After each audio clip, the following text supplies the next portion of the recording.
Enchaînons tout de suite, peut-être un commentaire, Pierre Moscovici, à la chronique de Philippe Bagnières. Après les bonnets rouges, la révolte des poneys, décidément, le gouvernement est dans une mauvaise passe. Moi, je ne suis pas commentateur donc sur les passes, je suis acteur, et si je publie un livre qui s'appelle Combat, c'est parce que je pense être au front, je suis au front pour que notre pays s'en sorte. Ce que dit Philippe Bagnières est comme toujours intéressant, comme toujours aussi avec une orientation idéologique qu'on lui connaît. Il parle quasiment de, comment vous dites déjà, ras-le-bol fiscal ?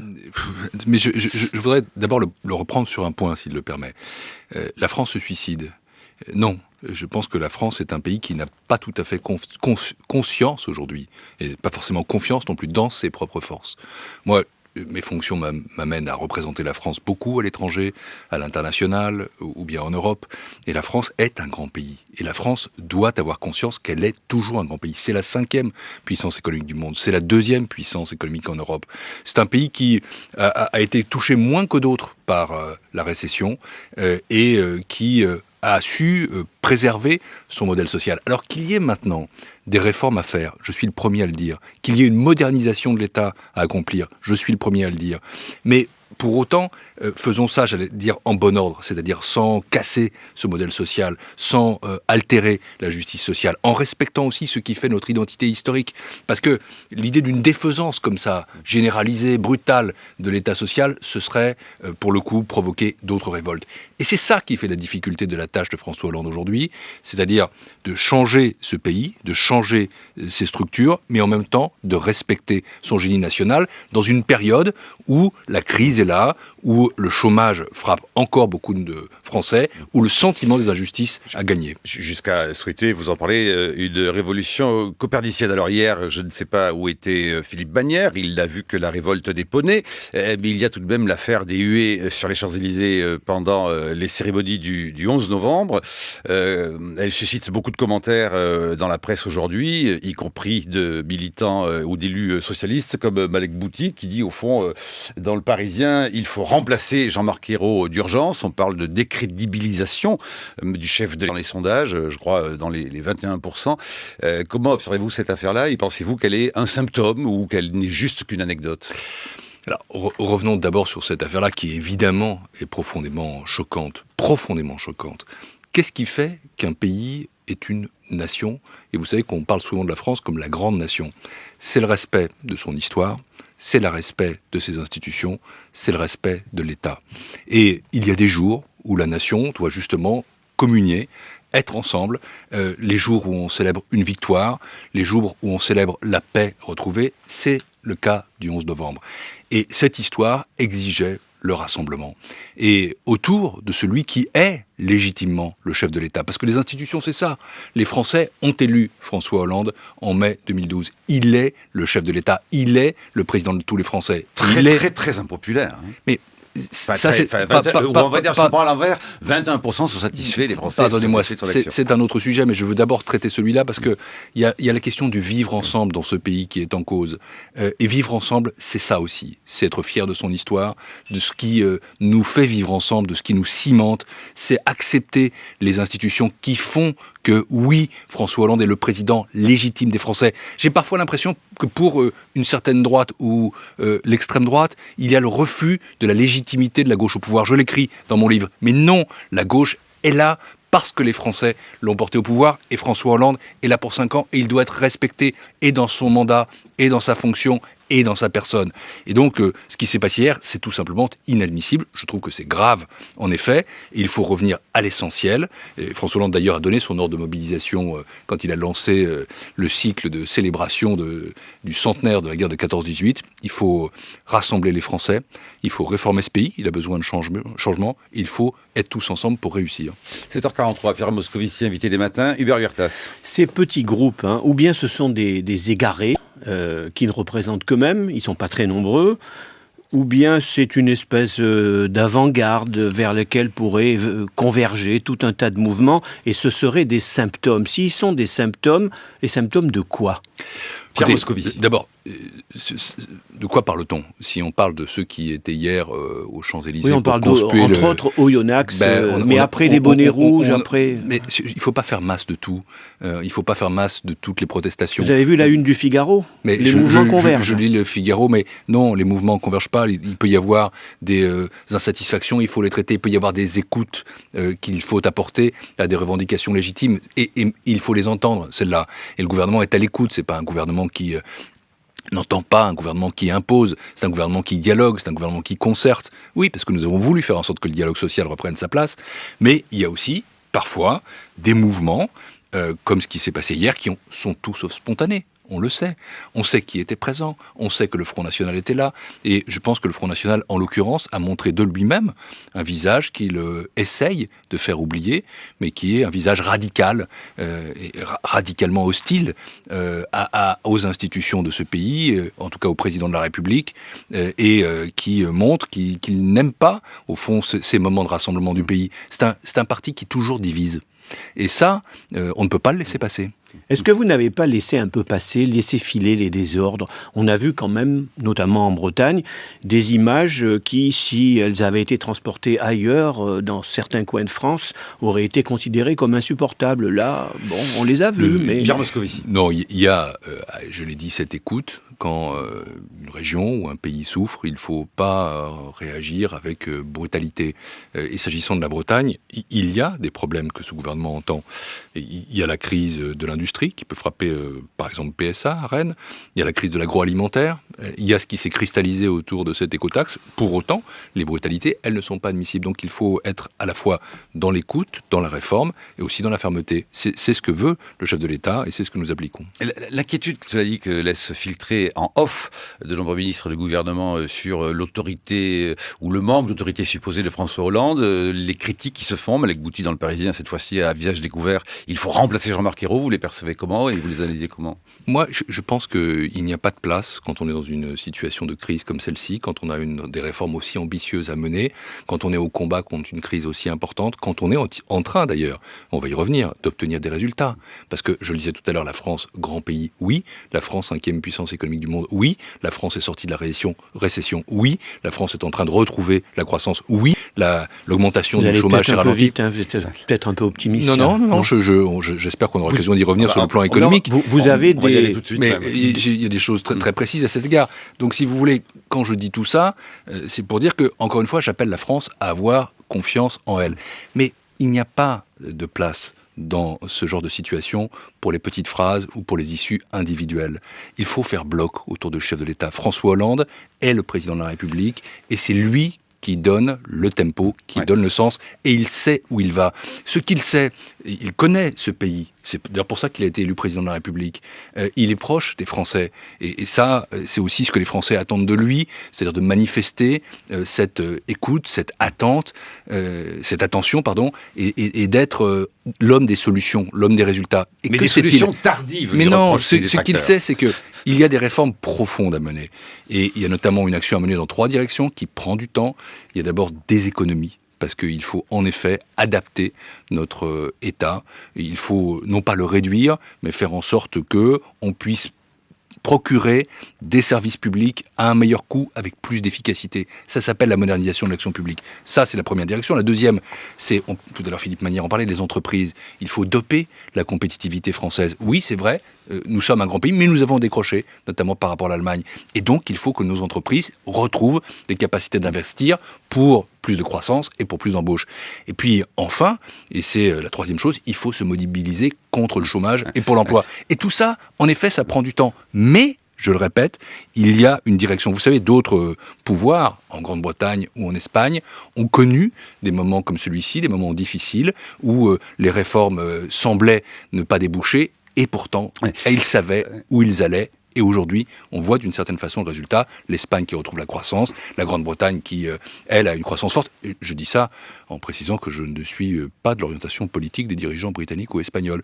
Simplement qu'il y a des moments où il faut tenir ce cap, garder sa stratégie, c'est ce que fait le président de la République. Cela dit, l'exemple espagnol dont vous parlez risque de donner raison à ceux qui prônaient une très grande rigueur. Je ne saisis pas une chose, Pierre Moscovici, monsieur le ministre de l'économie et des finances, quand vous dites la reprise sans doute est là, la récession est derrière nous. Dans le même temps, comment se fait-il que le ministre du budget budget, Bernard Cazeneuve, disent « Oula, il va falloir se serrer la ceinture et sans doute faire une politique de rigueur ou d'austérité jusqu'à au moins 2015. » Ah, il rajoute 2016 et puis il rajoute 2017. Ça fait un quinquennat d'austérité, ça. Non, d'abord, Bernard Cazeneuve ne prononce jamais ces mots, austérité, rigueur. Enfin, je l'ai traduit peut-être un peu vite, mais enfin, le sens Non, c'était. non. Je vais retrouver la dépêche. Je crois qu'il faut vraiment distinguer austérité, rigueur et sérieux. Qu'est-ce que c'est que l'austérité ?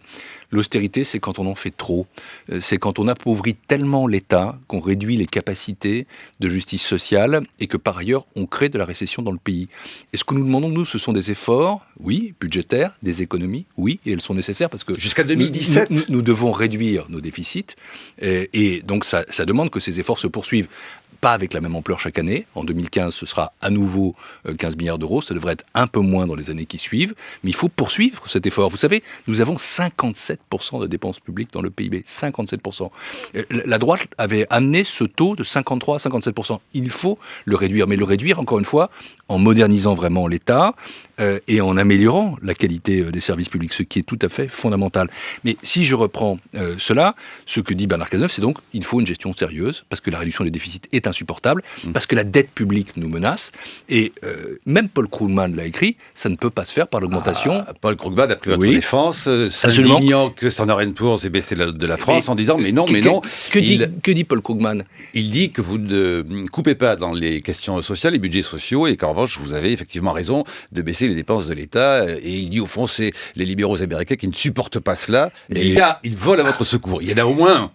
Mais c'est pas n'importe lequel, c'est quand même un prix Nobel d'économie, un homme qui est respecté sur l'ensemble de la planète. Il dit non, la France n'est pas en crise. Et oui, il peut y avoir des aspects idéologiques dans telle ou telle notation. Et en effet, je dis que il en va ainsi. Mais que dit-il aussi ? Il dit il faudra bien, en effet, faire des économies. Et il faut les faire davantage par du sérieux budgétaire, par des économies de dépenses publiques, que par une hausse continue de la fiscalité. C'est ce que nous faisons. Et donc, pas d'austérité là-dedans, mais en même temps, une politique continuellement sérieuse. Et c'est ça que nous allons faire jusqu'au bout de ce quinquennat, tout en constatant, puisque c'était la question que vous me posiez, qu'en effet la France est sortie de la récession. Nous aurons probablement 0,2 points de croissance en 2013. Ça n'est pas extraordinaire, mais c'est plus que la zone euro qui aura moins 0,3, qui, elle, est toujours en récession. Nous aurons une croissance autour de 1%, je le crois, en 2014. Et nous devrions retrouver en 2015 les 1,7 à 2 points qui, justement, permettent d'avoir une économie beaucoup plus dynamique. Ce qui veut dire que les efforts que font les Français, et je comprends qu'on est toujours de l'impatience, on a envie que ça produise des résultats immédiats, mais il y avait tellement de réformes à faire, il y avait de tels déficits, il y avait de tels défauts de compétitivité qu'il fallait des réformes profondes. Ces efforts payent leurs fruits, je le dis, en effet, et la France sortira plus forte de cette crise. C'est un pari ou ce sont des informations ? Vous avez, notamment sur la croissance, vous avez à votre disposition des informations précises qui vous permettent d'être absolument sûr de ce que vous annoncez ? Pour la croissance 2013, oui. Pour la croissance 2014, il y a un consensus général. Et pour la croissance 2015, ce ne sont pas des chiffres que j'invente. Ce sont ceux à la fois du Fonds monétaire international, de l'OCDE, de la Commission européenne, souvent, mais qui cette fois convergent. Parce qu'ils se sont trompés, pas toujours dans un bon sens. Et on voit bien tout de même que, justement, il y a eu l'assainissement financier. Ce qui s'est passé, c'est que nous avions une pyramide de dette, une pyramide de déficit, et que, oui, il faut les réduire. Parce que vous savez, ceux qui nous disent vous faites trop de rigueur, par exemple, ou vous faites trop d'austérité, ou il faut arrêter les économies, quel serait le résultat ? Le résultat, ce serait un endettement continu de l'État. Et l'endettement, c'est toujours une traite qu'on tire sur l'avenir. Et puis surtout, ce sont nos taux d'intérêt qui remonteraient. Ces taux d'intérêt qui remonteraient, c'est plus de difficultés pour emprunter pour son logement ou pour son investissement. Et il faut rester très crédible. Alors, cela dit, ce qui donnerait du gré à moudre et qui pourrait donner raison, au fond, à ceux qui penseraient que vous faites une politique, on va dire, libérale, voire de droite, ce sont tout de même les avis que l'on voit ça et là. Vendredi prochain, la Commission européenne doit se prononcer sur le budget français pour 2014. Et M. Barroso, qui ne passe pas pour un dangereux gauchiste, dit ça va dans le bon sens, c'est pas si mal. Il y a des coupes dans les dépenses de l'État. Il rajoute, mais enfin, tout de même, la pression fiscale est inacceptable. Dans les Échos d'aujourd'hui, des articles sur la réforme de l'assurance vie, qui passeront bientôt en examen, sont adoubés. Et les Échos, là aussi, ne passent pas, franchement, pour un journal tout à fait révolutionnaire. Donc c'est compliqué. Et aujourd'hui, manque de chance pour vous, alors que vous dites « je ne suis pas le ministre des patrons », 4 pages dans Libération sur un François Hollande qui sait courtiser les grands patrons pour essayer, au fond, là aussi, de faire passer le message. Écoutez, ça fait beaucoup. Ça me fait un peu sourire. Parce qu'au fond, que voudrait-on ? On voudrait que la Commission européenne, à laquelle nous avons soumis notre budget, en vertu des traités que nous avons nous-mêmes souscrits, nous dise rien ne va. On voudrait qu'on nous dise votre politique est une politique inefficace, vous avez gardé trop de déficit, vous faites trop d'impôts et vous ne faites pas assez d'économies. Non, moi, j'irai à Bruxelles, puisque c'est ma tâche, jeudi et vendredi, à la réunion de l'Eurogroupe, c'est-à-dire les ministres de l'économie et des finances de la zone euro, puis à la réunion du Conseil ECOFIN, c'est-à-dire les ministres de l'économie et des finances de toute l'Europe. Et si on vient nous dire que la gestion des finances publiques de la France est sérieuse, sans être injuste, eh bien, je ne m'en plaindrai pas. Je pense qu'il faut en effet éviter les procédures, les condamnations, parce que, vous savez, ça c'est fondamental pour moi. C'est aussi un aspect de mon livre. Pour moi, l'Europe, c'est pas quelque chose d'extérieur. C'est pas une politique étrangère. Je suis un Européen.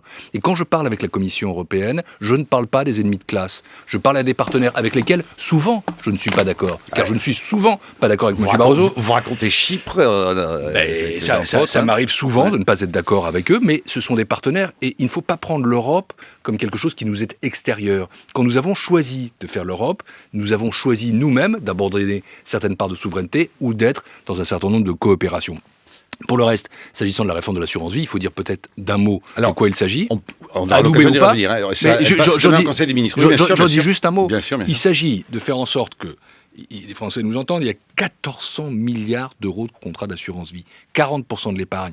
Et elle est aujourd'hui vers ce qu'on appelle des contrats en euros garantis. Vous voulez changer ou les orientations de l'épargne. Je voudrais que cette orientation de l'épargne aille vers l'entreprise, vers l'investissement, justement pour la croissance ou l'emploi. Parce que vous attendez à ce que tous les gens qui ont une assurance vie mettent des bonnets rouges et descendent dans la rue à nouveau avec des poneys, comme disait Emmanuel. Pas du tout, parce que là, il y a des incitations fiscales positives pour justement orienter différemment l'épargne. Et ça me conduit à ma dernière réflexion sur les patrons. Écoutez, moi, je ne suis pas le camarade des patrons ou le ministre des patrons. En revanche, je veux être le ministre des entreprises parce que je pense qu'un pays ne s'en sort pas si les entreprises n'ont pas perçu un climat qui leur donne envie d'investir pour embaucher et ne considérons pas non plus que tous les patrons, là encore, ne visent que leur intérêt propre. Non, il y a besoin de faire en sorte que ce pays s'en sorte par et avec ses entreprises. Pierre Moscovici, on vous retrouve tout à l'heure à 8h15 pour une demi-heure plus longue où nous pourrons détailler de nombreux sujets. 8h15 qui est introduit, le débat par Brice Couturier. Bonjour Brice. Bonjour Marc, bonjour Monsieur le Ministre. Oui, alors l'OCDE, la Commission européenne, les agences de notation et même notre Cour des comptes nous réclament un certain nombre de réformes de compétitivité parce que notre compétitivité s'est érodée au cours des dernières années. Or, le crédit politique du gouvernement, on le voit, s'affaiblit de jour en jour. Alors cette crise d'autorité ne rend-elle pas ces réformes dorénavant impossibles, en tous les cas, avant un éventuel remaniement ministériel? Vous avez 8h16, c'est l'heure de la chronique de Brice Couturier. Bonjour Brice. Bonjour Marc, bonjour Monsieur le Ministre. Pour la deuxième fois en 2 ans, l'agence de notation Standard & Poor's vient d'abaisser la note souveraine de notre pays. L'agence doute que les réformes adoptées par le gouvernement, à savoir l'accord sur l'emploi et le crédit impôt compétitivité, suffisent à débloquer le potentiel de croissance de notre pays. Presque au même moment, la BCE annonçait une baisse de ses taux d'intérêt à presque 0%, que la presse économique internationale analyse comme une bouée de secours lancée à la France, menacée sinon d'une hausse des taux d'intérêt auxquels nous empruntons. L'état de nos finances est en effet préoccupant. Après une croissance nulle cette année, celle de l'an prochain est attendue à moins de 1%, 0,9%. En 2015, notre pays devrait atteindre 1,7%. C'est très insuffisant pour faire reculer le chômage, notre catastrophe nationale. Mais surtout, l'agence de notation constate que face à la montée de ce que vous avez appelé vous-même le ras-le-bol fiscal, les pouvoirs publics disposent désormais, je cite, d'une marge de manœuvre réduite pour augmenter les recettes. Ce qu'a confirmé hier soir José Manuel Barroso, vous le disiez Marc, en affirmant que le niveau des prélèvements en France avait atteint, je cite, le seuil du tolérable. Et de fait, le niveau des prélèvements atteint 46% du PIB cette année et le dépassera l'an prochain, tandis que les dépenses publiques, je le rappelle souvent à ce micro, dérapent, engloutissant 57,1% du PIB, des taux dangereusement supérieurs à ceux de nos voisins européens. D'autant que cette année, ce sera aux ménages de supporter les hausses, les entreprises étant, elles, épargnées. Mais le pire est encore à venir l'an prochain avec la hausse de la TVA, l'augmentation des cotisations retraite et les effets de la défiscalisation des heures supplémentaires. Quelles seront les réactions d'une opinion qui ne vous soutient plus ? La cote du président de la République est tombée ce week-end à 21% d'opinion favorable, alors que monte la fronde antifiscale dans tout le pays. Le gouvernement auquel vous appartenez a été obligé de reculer sur plusieurs ressources prévues, l'écotaxe, la taxation rétroactive sur les PEL et les PEA, comme vous aviez déjà dû renoncer à l'impôt spécial sur l'excédent brut d'exploitation des entreprises. Alors, comment allez-vous compenser ces manques à gagner ? Car votre gouvernement avait obtenu un délai de 2 ans pour ramener les déficits à 3% en échange de réformes de structure devant lesquelles les gouvernements successifs se dérobent, un peu comme les chevaux refusent l'obstacle. Mais comme disait Raymond Aron, la France est un pays hémiplégique dans lequel les alternances politiques n'ont pour effet que de faire passer la paralysie du côté droit au côté gauche et réciproquement. Mais le plus inquiétant, c'est que les hausses d'impôts entamées lors de la dernière année du gouvernement Fillon, et qui se sont accélérées depuis que vous êtes à Bercy, n'ont pas permis de réduire les déficits. Le gouvernement ne s'est jamais vraiment résigné à une authentique baisse des dépenses. Standard & Poor's critique, je cite, l'incapacité du gouvernement à réduire les dépenses globales. Le Financial Times relève que cela contraste avec la politique menée tant en Irlande que par nos voisins méditerranéens, qui ont consenti, eux, de grands efforts et qui commencent à en percevoir les bénéfices du côté de leur commerce extérieur. Mais, ajoute le FT, les élites dirigeantes françaises, acquises au colbertisme, estiment que la dépense publique est toujours bénéfique et les gouvernements vivent dans la hantise du retour des grandes grèves de 1995. Car l'État français a toujours été considéré comme fiable, parce que nos institutions apparaissaient solides et que l'autorité de l'État n'était pas contestée. Ce n'est plus le cas. Le pays semble au bord de la jacquerie. 2 Français sur 3 se disent prêts aujourd'hui à descendre dans la rue en cas de nouvelle hausse d'impôts, selon le CSA. Aujourd'hui, c'est l'impuissance publique qui provoque la défiance. Alors comment enrayer ce phénomène et rétablir une autorité sans laquelle aucune réforme d'envergure ne sera plus tolérée ? La chronique de Brice Couturier à réécouter sur franceculture.fr. Pierre Moscovici. Il y a énormément de choses là-dedans. Je vais commencer par Raymond Aron. J'ai trouvé la citation savoureuse, mais en même temps, je la crois tout à fait injuste, pour le pays. Parce que quand on vous écoute, on est saisi d'un sentiment de désespérance, rien ne va, toutes les protestations montent, on ne peut rien faire. Alors que ce pays, je le répète, et c'est pas un slogan pour moi, c'est un pays magnifique, c'est un pays où il y a énormément d'entreprises d'une qualité extraordinaire, une capacité d'innovation qu'on nous envie, un système éducatif et d'enseignement supérieur qui est d'ailleurs même reconnu par Standard & Poor's, des infrastructures de qualité, des services publics qui permettent aussi la cohésion sociale. Et ce pays est la 5e puissance économique du monde. Alors s'il était si paralysé depuis si longtemps, on se demande ce qui se produit. Non, il y a un génie français. C'est vrai que nous ne fonctionnons pas exactement comme les autres. C'est vrai que nous avons un modèle social un peu différent. Mais c'est vrai aussi que ce modèle social se combine avec une créativité économique qu'il ne faut pas, comme ça, d'un coup, nier. Deuxième remarque, elle est sur Standard & Poor's, la Banque Centrale Européenne. Non, la Banque Centrale Européenne n'a pas baissé ses taux d'intérêt pour faire plaisir à la France. Au même moment, c'est une coïncidence troublante. Je peux vous assurer que la Banque Centrale Européenne n'était pas informée de la notation de Standard & Poor's. Et heureusement d'ailleurs, parce qu'il y a quand même une étanchéité, je ne dirais pas une muraille de Chine entre ces différentes institutions. Non, la Banque Centrale Européenne a fait ça parce qu'elle estimait qu'il y avait en Europe des risques d'une inflation basse, longtemps contenue, qui pouvaient tourner la déflation et qu'il fallait soutenir la reprise. Quant à Standard & Poor's, écoutez, moi ce que je constate aujourd'hui, c'est 1, que nous avons une des notes les plus élevées de la zone euro, c'est 2, que cette note est stable, et c'est 3, que les investisseurs ont réagi à ça avec une extrême indifférence parce qu'ils savent pouvoir faire confiance à la France. Et d'ailleurs, nous conservons, et c'est fondamental, des taux d'intérêt extrêmement bas. Bref, qu'est-ce que je déduis de tout ça ? J'en déduis qu'évidemment, la situation est compliquée, qu'évidemment, les Français sont marqués par la crise, sont dans l'attente de résultats économiques, qu'il y a des inquiétudes, des souffrances dans ce pays et que ce gouvernement les entend, évidemment, mais que les réformes, elles sont là. Et ce sont des réformes qui permettent... Vous pouvez les énumérer, les fameuses réformes. J'en ai cité 2, j'en trouve guère plus. Je vais être long, mais je vais commencer d'abord, puisque vous parlez compétitivité, par, 1, la réforme du marché du travail, qui qui a été obtenue par le dialogue, une réforme historique. Ça faisait 40 ans qu'on n'avait pas fait une réforme de cette ampleur, qui permet à la fois de préserver les intérêts des travailleurs et de donner plus de souplesse dans la gestion de procédures collectives. Une avancée vers la flexi-sécurité. Mais une avancée. Puisqu'on parle compétitivité, là, il n'y en a pas une des réformes, il y en a 10, mais je vais citer deux éléments.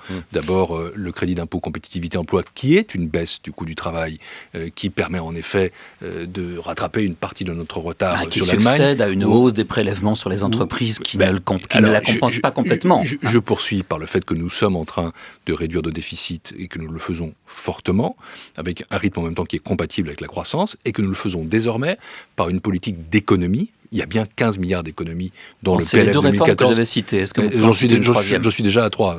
Pardonnez-moi de ne pas vouloir compter comme ça, mais enfin, c'est vrai, je citerai la 4e, qui est la réforme des retraites, qui...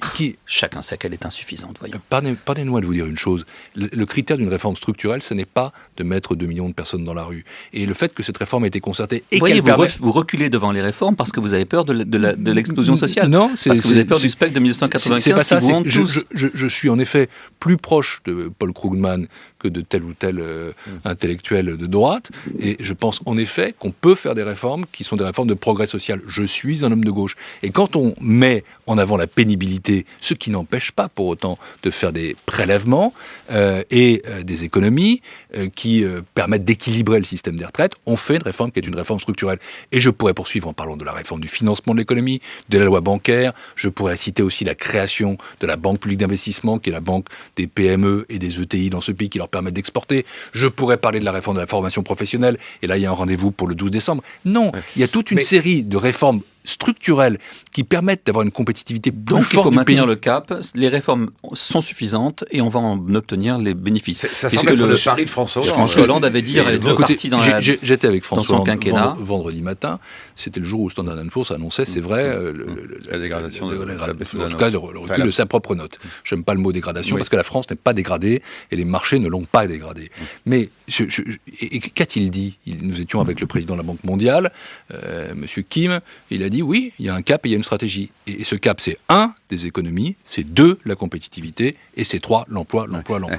Et en effet, c'est comme ça que ce pays, à la fois, retrouvera une économie plus forte, et c'est en train d'arriver, et aussi combattra le chômage, qui est le fléau, qui mine notre société au fond. Mais est-ce qu'énumérer les réformes que vous énumérez, Pierre Moscovici, tout de même, ça ressemble, ça n'en a pas vraiment l'air, à la fameuse révolution fiscale qu'annonçait François Hollande, qui était au fond au cœur de sa campagne électorale, et pour des raisons d'ailleurs même de compétences, c'est son entourage, vous, Michel Sapin, voilà, il y avait une révolution fiscale à mener. Elle n'est pas menée, cette révolution fiscale. J'étais, moi, le directeur de campagne de François Hollande, je connais un peu sa campagne et je connais un peu son programme. Et François Hollande était extrêmement lucide dès la campagne présidentielle sur les difficultés de la France. Il avait dit, et j'y insiste beaucoup dans mon livre, on fera pas comme d'habitude, c'est-à-dire on va pas commencer par faire des dépenses importantes. On inversera, on fera à l'envers. J'ai appelé ça, moi, le quinquennat inversé, c'est-à-dire on commence par l'effort, et puis viendra l'essor, on commence par le redressement, et puis viendra le dépassement. Et nous sommes dans ce moment où on est en train de passer de l'un à l'autre, où il y a toujours des réformes fiscales et à toutes les questions. Chaque fois qu'on lui posait une question sur l'économie, comment ferez-vous, il disait la réforme fiscale, où est-elle? C'est pas ça que je voudrais vous rappeler que non, mais ça, encore une fois, je sais un peu de quoi je parle. La première proposition, du programme de François Hollande, c'était le redressement productif et c'était la création d'une banque publique d'investissement pour permettre aux entreprises de disposer enfin d'une banque qui soit un investisseur patient, de long terme, qui soit à leur côté. Alors, pour le reste des réformes fiscales, nous en avons fait beaucoup. Certains considèrent peut-être même que nous en avons fait trop, mais nous en avons fait beaucoup. Un ministre de l'économie a parlé d'un ras-le-bol fiscal. Mais vous savez, on considère que vous avez mis des sparadraps partout, c'est ce qu'on vous reproche. Non, quand je vais citer quelques réformes, puisqu'ils vont dans le sens de la gauche, de la progressivité. Nous avons créé une tranche à 45% de l'impôt sur le revenu pour ceux qui gagnent plus. Nous avons aligné la fiscalité des revenus du capital sur la fiscalité des revenus du travail. Vous avez dû reculer sur les PEA et PEL. Vous voulez taxer 15%, vous n'avez pas pu finalement. Non, mais d'abord c'est totalement faux, parce que je rappelle que la taxation à 15%, elle existe depuis 2012, que la droite a augmenté les taux mais vous voulez les rendre 11 à 15,5%. Et là-dessus, vous avez reculé. Écoutez, quand une mesure... Comment vous allez récupérer l'argent qui va manquer? Quand une mesure apparaît comme une mesure qui, même si c'était une mesure d'harmonisation, même si ce n'était pas une mesure de rendement pas très importante, c'était 600 millions d'euros, il en reste d'ailleurs 400 millions d'euros. Il faut les trouver maintenant, puisque vous les aurez pas. Donc 200 millions d'euros, et qu'allons-nous faire ? C'est effectivement ce que disait Bernard Cazeneuve, ce sont des économies. Parce que les ajustements, les réformes, elles doivent se faire de ce côté-là. Vous avez cité les 57% de dépenses publiques. Je ne dirais pas que c'est trop, mais c'est tout de même beaucoup. Et donc, quand on est dans ce niveau-là, il faut être capable d'avoir un État, et un État social, et des organismes de sécurité sociale, et les collectivités locales qui participent à Nos voisins ont la même chose, mais ils payent beaucoup moins. C'est ce que nous appelons, et c'est une réforme que je ne voudrais pas oublier, c'est ce que nous appelons la modernisation de l'action publique, qui passe par l'évaluation de chaque politique publique pour des réformes de fonctionnement et enfin des économies, les trois allant ensemble.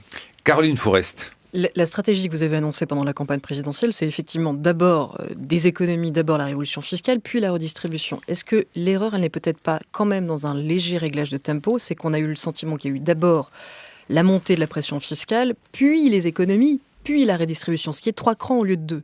Et votre difficulté, c'est que vous allez maintenant fâcher, en gros, la gauche de la gauche, après avoir fâché la droite vis-à-vis de la pression fiscale, et que vous allez perdre cette marge de manœuvre politique qui vous manque pour aller vers la 3e étape, qui est celle de la redistribution.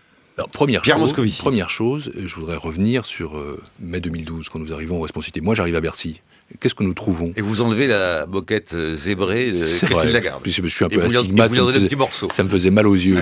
Donc c'est très compliqué de voir comme ça un parterre zébré. Mais enfin, ça c'est plutôt pour l'anecdote. Avant de voir la moquette, ce que j'ai vu, c'est les déficits. Et il y avait un déficit de la France qui était à 5,3% du PIB. Vous savez, on est obligé de le dire, trouvé les finances publiques dans le plus mauvais état de tous les grands pays de l'Union européenne. Là, pour le coup, je le dis, le plus mauvais. Et donc, il fallait réduire les déficits. Que nous disait le FMI ou l'OCDE ou la Commission européenne, c'est que à court terme, l'instrument qui était disponible et celui qui avait aussi le moins d'effets récessifs, c'était la fiscalité. Donc la première année, nous avons fait 66% de l'effort par de la fiscalité ou des prélèvements et 33% par les économies. La deuxième année, nous y sommes, c'est 80% d'économies, 20% de prélèvements. La troisième année, ce sera 100% d'économies, parce qu'on a besoin de basculer vers cela. Et puis il faut aussi des réformes pour faire des économies intelligentes. Mais vous savez, qu'est-ce qui s'est passé ? Et qu'est-ce qui explique ce petit décalage ? C'est qu'en effet, personne, je dis bien personne, n'avait vu que l'année 2013 serait, dans la zone euro, une nouvelle année de récession. Si je me souviens des prévisions du début de l'année 2012 pour 2013, elles correspondaient à peu près aux prévisions que nous avons à la fin 2013 pour 2014, et celles-ci sont plus sûres. Et donc nous avons fait le plus dur, c'est-à-dire le plus grand effort, avec la plus grosse demande fiscale, dans une année qui était une année de croissance nulle. Et c'est ça qui aujourd'hui crée ce hiatus. Et quand je dis les résultats arrivent, en effet, nous sommes en train de sortir de ça. Il fallait le faire, mais maintenant la France est sortie de la récession, et maintenant la France va retrouver la croissance. Là où je suis d'accord avec vous... Les chiffres qui vont être donnés jeudi, c'est une croissance zéro pour le 3e trimestre, vous confirmez ? Je n'en sais rien, mais ce que je sais... Donc la reprise n'est pas là, contrairement à ce que disait François Hollande cet été. Par définition, je ne connais pas les chiffres qui sont donnés par l'INSEE. Tout le monde les donne dans la presse aujourd'hui. Il y a une chose que nous savons déjà, parce que l'INSEE l'a dit, c'est que le profil de croissance pour l'année 2013 sera heurté. Autrement dit, nous avons eu un très fort deuxième trimestre, à 0,5 points de croissance. Nous savons que le 3e trimestre, je ne sais pas à quel niveau devrait être moins bon, et que le 4e... 0%, c'est le chiffre de l'INSEE. Mais non. Il est déjà dans la presse ce matin. Non, c'est le chiffre des prévisions de l'INSEE. Le chiffre de l'INSEE, je peux vous assurer, je suis ministre de l'économie et des finances, que personne, je dis bien personne ne le connaît, et peut-être même pas l'INSEE encore aujourd'hui. Donc, mais en attendant, le chiffre du 3e trimestre devrait être plus faible. Celui du 4e trimestre, et là il y aura des prévisions qui vont sortir, sera nettement meilleur. Et on est sur une tendance annuelle de 1% de croissance aujourd'hui. Voilà le chiffre, voilà la vérité. Est-ce que c'est suffisant ? Non, il faut aller au-delà si on veut en effet créer de l'emploi dans ce pays. Et donc, tout notre effort, et quand on parlait y compris des patrons, etc., non, c'est de faire en sorte que les entreprises de ce pays retrouvent de l'intérêt pour lui, pour y investir, pour y embaucher, et j'ajoute l'attractivité française. Les plus taxés de toute la zone euro, d'après José Manuel Barroso hier soir, encore une fois. C'est une des raisons pour lesquelles nous avons fait ce que vous sembliez dénoncer il y a quelques minutes, c'est-à-dire une stabilisation fiscale en 2014, avec pour les entreprises aussi ce crédit impôt compétitivité emploi qui permet d'alléger les charges et le coût du travail. Une relance de Caroline Fourest. Non, mais pour vous permettre de détailler un petit peu, où est-ce que vous allez faire des dépenses publiques ? Puisqu'au fond, pendant la campagne, c'est un sujet qu'on a quand même un peu évité dans le détail. Maintenant que vous nous dites le temps de la stabilité fiscale est venu, nous allons vers surtout des économies de dépenses publiques. Où est-ce que vous allez trouver les principales ressources ? Écoutez, d'abord, tout le gouvernement va être mobilisé autour de ce qu'on appelle la modernisation de l'action publique, qui suppose cette démarche, parce que c'est important. D'abord, on évalue chaque politique publique. Après, on en déduit ce qui doit être réformé. Et enfin, on voit le quantum ou le montant d'économie qui est possible. Mais je vais vous donner un exemple, parce que ça aide à se faire comprendre. Les départements, par exemple. Je suis le ministre de l'économie et des finances, ce qui veut dire que à la fois j'ai la responsabilité de la politique économique, financière du pays, mais je suis aussi le chef d'une administration qui emploie 165 000 personnes. Dans mon administration, le ministère des Finances, on va supprimer 2564 emplois budgétaires l'an prochain. À la direction générale des finances publiques... Il va y avoir des bonnets rouges à Bercy, alors. Mais justement pas, parce que... Oui, et des poneys. Mais non, moi, avec mes ministres délégués, avec Bernard Cazeneuve, avec Benoît Hamon, Arnaud Montebourg était présent, nous avons réuni le comité technique ministériel il y a quelques semaines. Et évidemment, de telles mutations, de telles adaptations ne peuvent se faire que si ça se fait, un, en relation avec les usagers, et deux, avec les fonctionnaires. Et ça veut dire qu'il faut aussi être capable de créer une modernisation concomitante. Enfin, il y a des rapports qui s'accumulent sur cette modernisation. Par exemple, pardonnez-moi, puisqu'on me demande où on les fait. Un rapport de plus, alors. Par exemple, où on les fait, mais non, c'est pas un rapport. Si on supprime 2564 emplois, après, il faut que de manière concomitante, encore une fois, il y ait une dématérialisation, qu'il y ait une informatisation, qu'il y ait un enrichissement des tâches. Il faut aussi que la politique indemnitaire fasse en sorte que les catégories dites C, c'est-à-dire les moins bien rémunérées, elles ne soient pas touchées, qu'on ait un effort de justice, qu'on demande davantage aux agents du haut de l'échelle. Il y a tout un travail de relations humaines et de modernisation de l'administration qui doit se faire à côté. Et dans ces conditions, et je ne dis pas que ça réjouit, ça devient admissible. Et les Français peuvent le comprendre. Et donc, c'est cette démarche-là que je mène dans mon ministère, avec aussi 300 millions d'euros d'économies sur les investissements, sur les subventions ou sur le fonctionnement, les dépenses de communication, par exemple. Et chaque ministère, chaque politique publique doit être amené à ça. Et c'est cette masse-là... Mais ça ne va pas suffire. Si, ça fait 15 milliards d'euros en 2014. C'est ce que le Parlement est en train de voter. Il le vote mission par mission. On pourrait aussi parler de politique immobilière, on peut parler de politique de gestion du patrimoine public. Nous sommes dans cette recherche systématique d'économies intelligentes qui permettent aussi d'avoir une efficacité plus grande de la dépense publique, parce que tout de même, personne ne me fera croire qu'avec 57% de dépenses publiques dans le PIB, on ne peut pas faire des économies sans pour autant casser le modèle social français. Non, on peut garder le modèle social français, on peut garder un État qui est un État stratège et protecteur, on peut garder un système de sécurité sociale qui est plus qu'un filet de sécurité, on peut avoir des collectivités locales qui sont un soutien fort à l'investissement et en même temps faire des économies. Ce sont des expériences que j'ai déjà faites quand j'étais à la tête d'une collectivité locale, que je fais aujourd'hui dans mon ministère.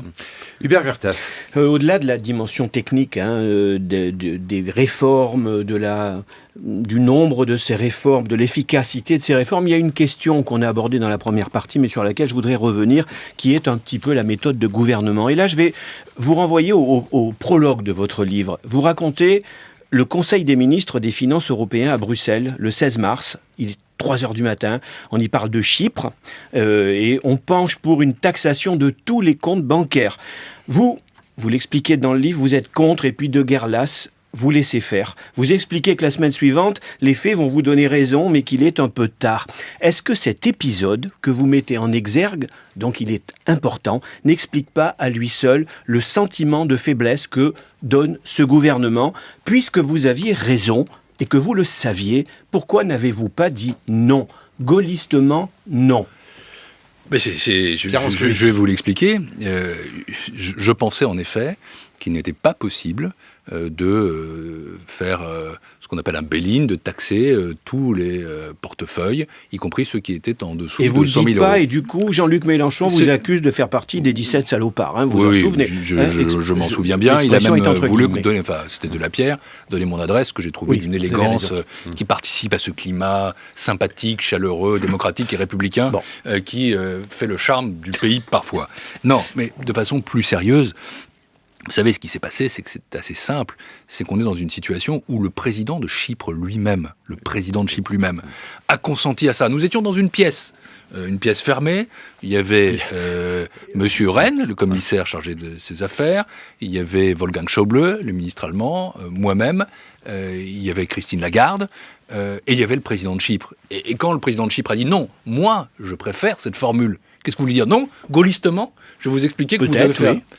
Écoutez, ça c'est assez... Parce que vous c'est-à-dire qu'il y avait des intérêts... vous auriez eu raison et on l'aurait su. Alors que là, vous avez donné le sentiment, bien que vous l'ayez pressenti, de courir derrière vous-même. Ce qui s'est passé, non, je n'ai pas couru derrière moi-même. Ce qui s'est passé d'ailleurs, c'est que la position française a finalement prévalu, puisque dès le mardi, on s'est aperçu que ce n'était pas admissible. Mais à quel prix politique? Mais ne pensez pas, M. Ouattara, je comprends que vous pouvez avoir une nostalgie d'une certaine Europe. Du romantisme, non, comme vous dites dans votre livre. Je peux l'avoir. Où il suffisait que la France dise non pour que ce soit non. Quand la France est, elle, seule contre tous les autres pays et que le pays lui-même concerné dit oui, on peut dire non, j'ai dit non, et puis on peut y revenir, mais sur le coup, voilà. Alors, Caroline Forest et puis Brice Couturier, je voudrais être bref, on va arriver à peu près au bout. La question que soulevait aussi Hubert Huertas, c'est celle de la mise en forme politique, c'est-à-dire que autant Nicolas Sarkozy ne menait pas vraiment de réforme, mais avait un talent certain pour faire croire qu'il réformait le pays absolument tous les jours, autant vous, finalement, quand on vous écoute rationnellement, vous menez plutôt des réformes, mais vous avez un talent certain pour ne pas le faire savoir, pour ne pas être cru là-dessus. La pédagogie, Pierre Moscovici. Mais si j'ai écrit un livre, c'est aussi pour mettre ces choses-là au clair, pour dire quelle était la cohérence de tout ça, parce qu'il y en a une. Cette cohérence, en effet, c'est le redressement du pays, puis le dépassement. Ce sont un certain nombre de réformes qui sont indispensables pour permettre que notre offre productive, je prononce ce mot, que nos entreprises se sentent mieux et soient plus fortes. C'est la réduction des dépenses publiques que je crois indispensable. C'est l'engagement européen qui ne peut pas être mièvre ou tiède ou partagé. Pour moi, je le répète, l'Europe, c'est pas une contrainte extérieure. L'Europe, c'est un choix que nous faisons. Mais il faut changer l'Europe de l'intérieur. D'où la réorientation de l'Union européenne vers la croissance, ce que fait François Hollande. D'où aussi le fait que nous gagnons nous-mêmes un délai qui nous permet de mener des politiques sérieuses, mais en même temps de préserver notre croissance. Voilà ce qu'il faut faire. Mais d'où vient le déficit de communication politique? Écoutez, ça, je vous en laisse le commentaire. Moi, que certains ministres, même en off, reconnaissent. Ils disent, on fait des choses, mais on n'imprime pas. Ça n'imprime pas, c'est l'expression. Je dois être d'une espèce un peu dépassée. J'ai commencé ma vie politique en étant aux côtés de Lionel Jospin. J'ai une certaine conception de ce que doit être l'action publique, avec une forme de dignité personnelle. Je ne fais pas de commentaires en off et je ne tape jamais sur les petits camarades. Je suis profondément solidaire des autres. Donc, et je verrais bien Martine Aubry à la place de Jean-Marc Ayrault pour et je redis ici, qu'en toute hypothèse, il faut faire bloc. Il faut faire bloc autour du chef de l'État, parce qu'il y a un cap, parce qu'il y a une stratégie, parce qu'il sait où il va. Après, qu'il faille plus de pédagogie, plus de communication, sont des choses que j'évoque aussi dans mon propre livre. Je crois en effet qu'il y a un sens à tout ça, qui doit être davantage affirmé par chacun d'entre nous. Et moi, j'ai fait cet effort pour ce qui me concerne. Brice Couturier. Oui, enfin, la question de Caroline Forest montre aussi que peut-être vous n'avez pas la majorité de votre politique et que c'est pour ça que vous la faites de manière dérobée. Mais c'est une autre question. Je voudrais juste revenir à une question très politique. Vous dites quelque part dans votre livre... Il y a une majorité de Français qui acceptent... Une majorité de la gauche, une majorité de Français qui acceptent les efforts. Vous dites quelque part dans votre livre à plusieurs reprises dire que la financiarisation de l'économie sert en fait l'intérêt des baby-boomers. L'épargne est bien rémunérée, les pensions de retraite sont élevées et du coup, l'intérêt des jeunes générations a été largement sacrifié, pas seulement par votre gouvernement, par tous ceux qui vous ont précédé en gros. Qu'est-ce que vous comptez faire pour inverser la tendance et faire que les jeunes qui non seulement sont touchés par le chômage, touchés par la hausse de l'immobilier, mais en plus vont devoir payer les dettes accumulées par les générations précédentes, puissent enfin vivre dans ce pays normalement et pas choisir l'exil comme tant d'autres? Mais c'est bien, c'était la priorité de François Hollande pendant sa campagne La Jeunesse, et ça demeure la priorité de son action. Je vais citer là encore un certain nombre de choses qui nous sont d'abord la priorité qui est donnée. Je parlais des économies de mon ministère, elles sont nécessaires, mais il y a aussi des priorités en petit nombre qui se marquent par des dépenses supplémentaires. D'abord l'éducation nationale, et puis aussi le soutien à l'enseignement supérieur. Il y a le fait que nous avons mis en place, pour cette jeunesse qui souffre, notamment celle qui est peu qualifiée, des programmes spécifiques en termes d'emploi. Et puis, il y a, et vous venez de démontrer de manière absolument implacable, la nécessité de se désendetter. On ne réduit pas les déficits pour le plaisir. On le fait, 1, pour que le pays soit crédible, 2, pour que les taux d'intérêt soient bas, ce qui permet d'investir et d'emprunter aussi pour préparer son avenir, et on le fait, 3, pour que le mouvement d'ascension de la dette publique, et nous serons à 95% à la fin de l'année 2014, s'interrompe. Et l'objectif qui est le mien, c'est de faire en sorte qu'à partir de 2015, le poids de la dette dans le PIB décline.